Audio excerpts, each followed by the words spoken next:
Assalamualaikum warahmatullahi wabarakatuh. Kita diskusi tentang perkembangan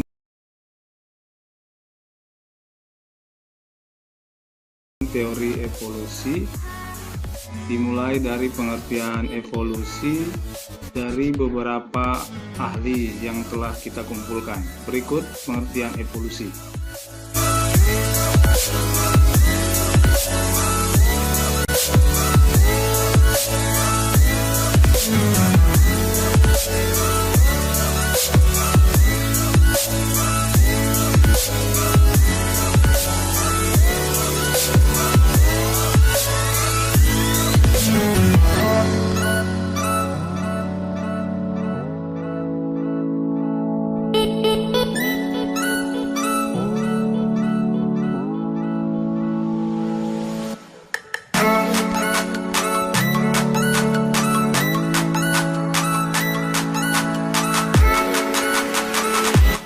Seiring perkembangan teknologi dan beberapa percobaan para ahli yang keempat tadi, maka terjadi kelengkapan atau penyempurnaan dari evolusi itu sendiri, sehingga evolusi adalah merupakan perubahan sifat yang diwariskan oleh beberapa generasi, baik sifat yang tampak itu maupun yang tidak tampak.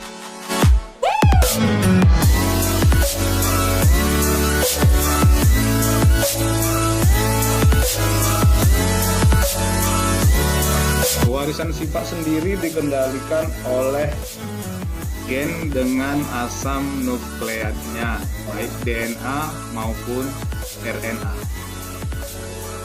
Berikutnya kita akan bercerita tentang tahap perkembangan teori evolusi.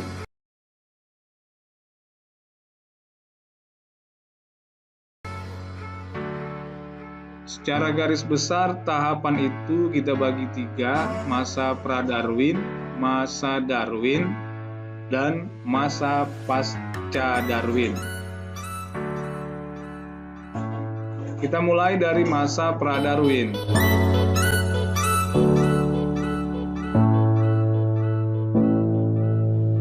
Secara garis besar, masa pra-Darwin itu kita bagi dua masa, yaitu masa fiksisme yang pertama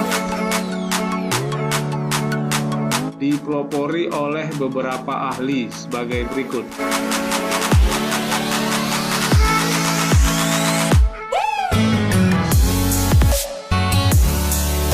Ada setidaknya 5 ahli yang dikenal pada masa ini dan melahirkan setidaknya 2 teori.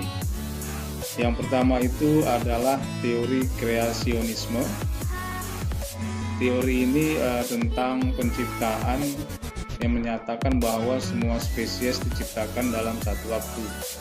Dan yang kedua, teori kastrotropisme yang menyatakan bahwa variasi makhluk hidup dihasilkan oleh nenek moyang yang umum dan bencana alam menyebabkan kepunahan.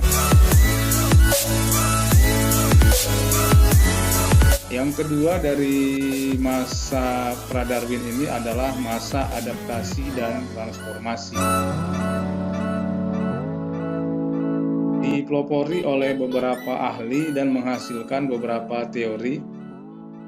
Yang pertama itu teori gradualisme, dipelopori oleh James Hutton.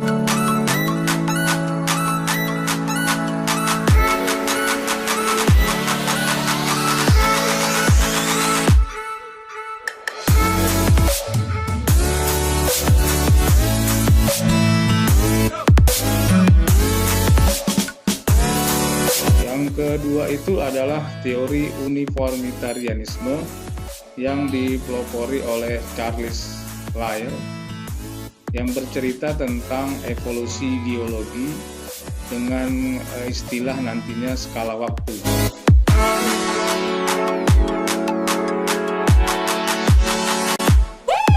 Yang ketiga ini yang paling populer mengenai teori lama. Teori Lamarck ini lebih dikenal dengan jerapah berleher panjang dan jerapah berleher pendek, seperti gambar berikut.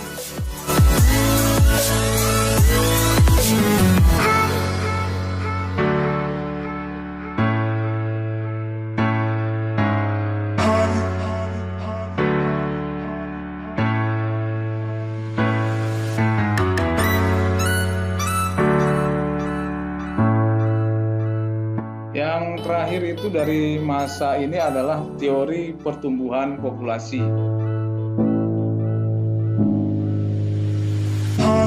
yang dipelopori oleh Malthus dengan istilah bahwa kenaikan produksi bahan pangan itu seperti deret hitung dan kenaikan jumlah populasi seperti deret ukur.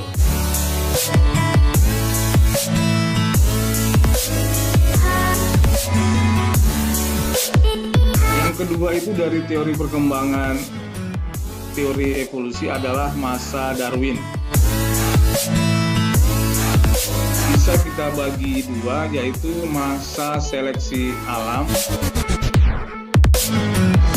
Ini pelopornya itu yang pertama adalah Charles Robert Darwin dan Sir Alfred Russel Wallace.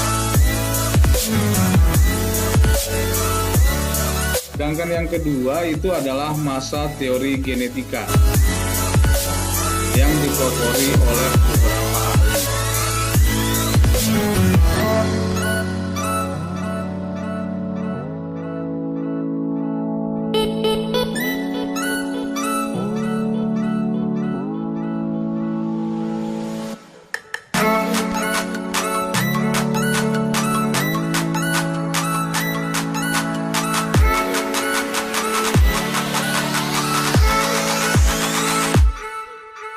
Kita masuk yang pertama itu masa seleksi alam yang dipelopori oleh Charles Robert Darwin atau istilahnya Bapak Evolusi.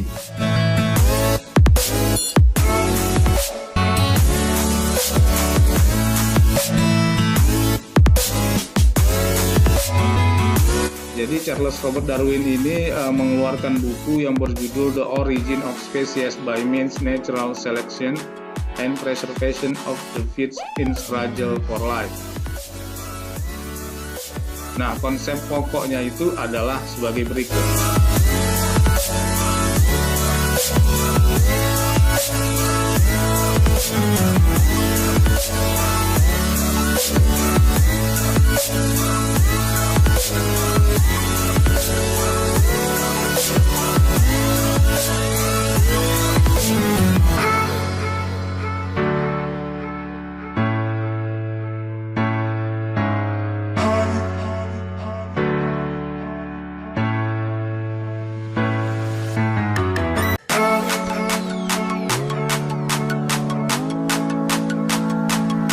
Charles Darwin ini dikenal dengan pelayarannya ke Beagle, Kepulauan Galapagos, dengan memberikan bukti bahwa terjadinya variasi paruh burung finch karena hasil seleksi alam.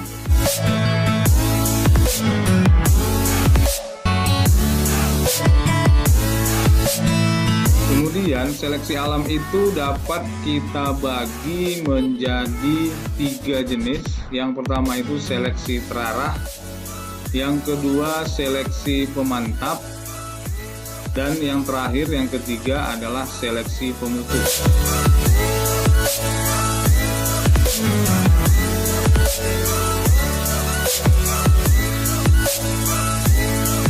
Nah, yang kedua setelah Charles Darwin adalah Sir Alfred Russel Wallace. Ini tidak asing bagi masyarakat Indonesia karena konon katanya bukti dia di Nusantara itu masih ada di Ternate, ada kediamannya. Jadi Alfred Wallace ini melakukan pelayaran di Pulau Nusantara, Malaysia, Kalimantan dan Maluku. Dia setuju dengan teori seleksi alam sehingga menghasilkan garis Wallace, jadi membagi wilayah Indonesia itu dalam 3 bagian. Yang berikutnya itu masa teori genetika. Kalau tadi masa seleksi alam, ini masa teori genetika, masih pada masa perkembangan teori masa Darwin. Pelopor yang pertama itu Mendel dengan hukum pewarisan sifatnya.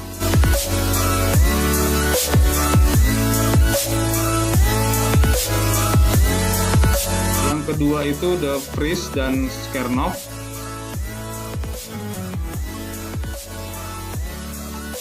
yang menyatakan perubahan sifat akibat dari mutasi. Yang ketiga itu Bateson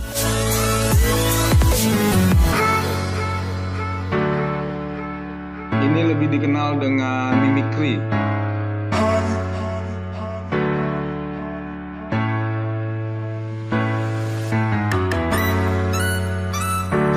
Dan yang terakhir adalah Weizmann yang menyatakan perubahan diatur oleh gen.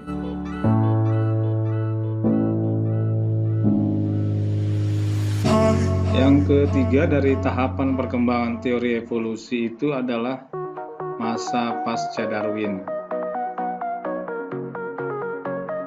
Secara garis besar, teori evolusi dalam masa ini kita bagi 3, yaitu yang pertama genetika populasi, yang kedua itu adalah evolusi molekuler, dan yang ketiga adalah evolusi ekologi.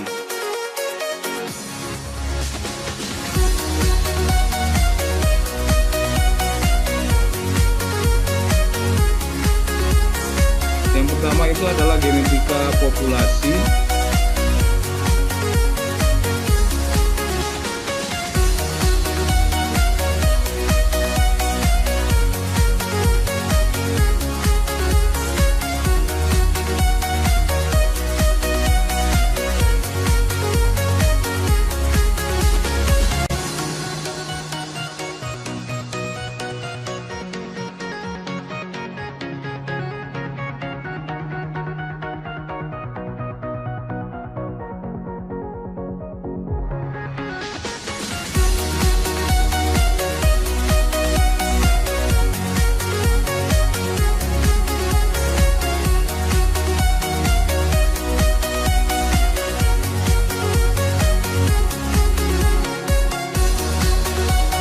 Genetika populasi ini mempunyai prinsip dasar. Yang pertama itu lebih menitikberatkan pada populasi daripada individu, dan yang kedua itu adalah gen pool, yaitu suatu set informasi genetik yang dibawa oleh individu suatu populasi yang dapat melakukan breeding di dalamnya.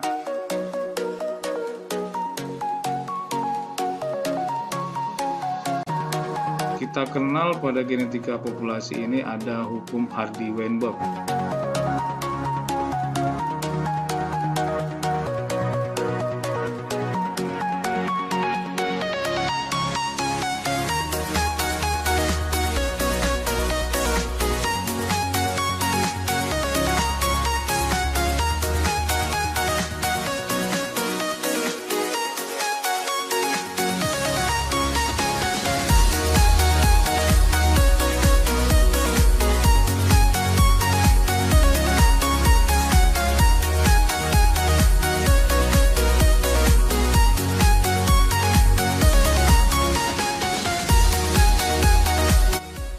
Hukum Hardy-Weinberg ini berlaku jika memenuhi beberapa syarat.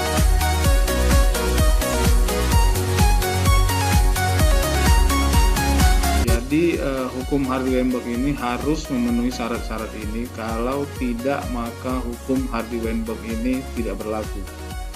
Walaupun kejadian di alam tidak memungkinkan secara mutlak terjadinya syarat-syarat seperti yang dikemukakan pada hukum Hardy-Weinberg.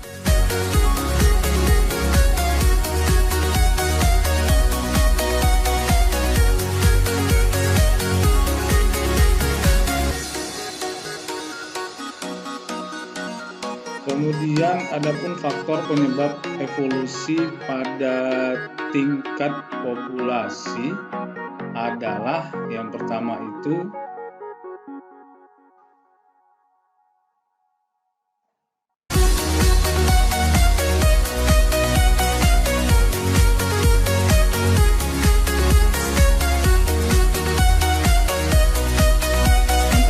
adalah genetic drift.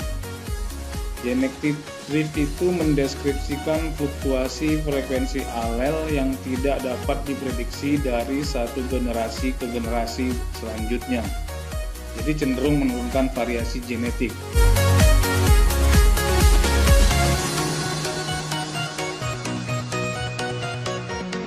Kemudian ada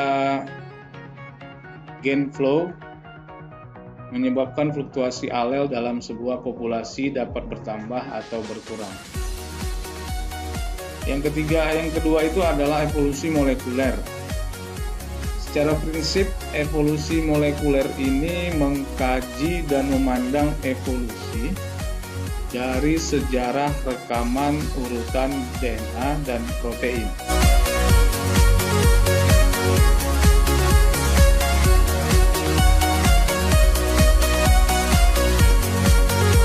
Secara umum, objek kajiannya itu dapat kita bagi yang pertama evolusi makromolekul,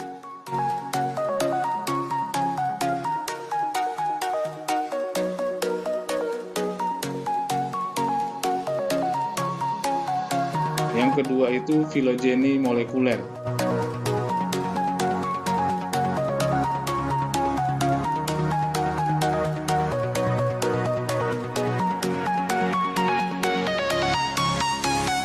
Terakhir itu adalah evolusi ekologi. Kenapa ini menjadi penting? Karena terkait evolusi terjadi pada tingkat populasi, sehingga evolusi ekologi merupakan perubahan sekumpulan organisme yang mempengaruhi habitat dari organisme itu sendiri.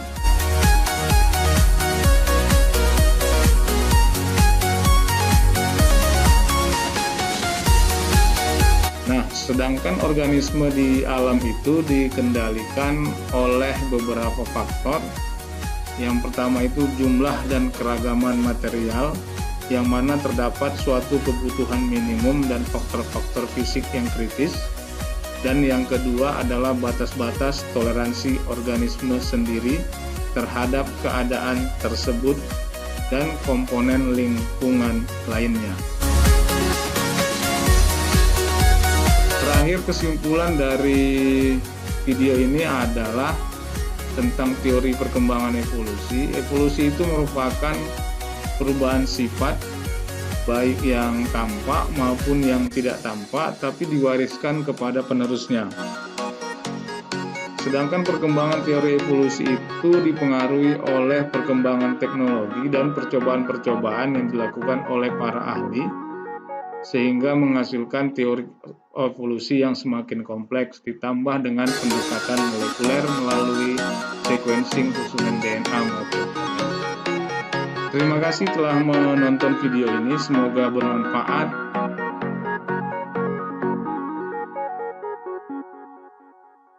Sampai jumpa pada video berikutnya.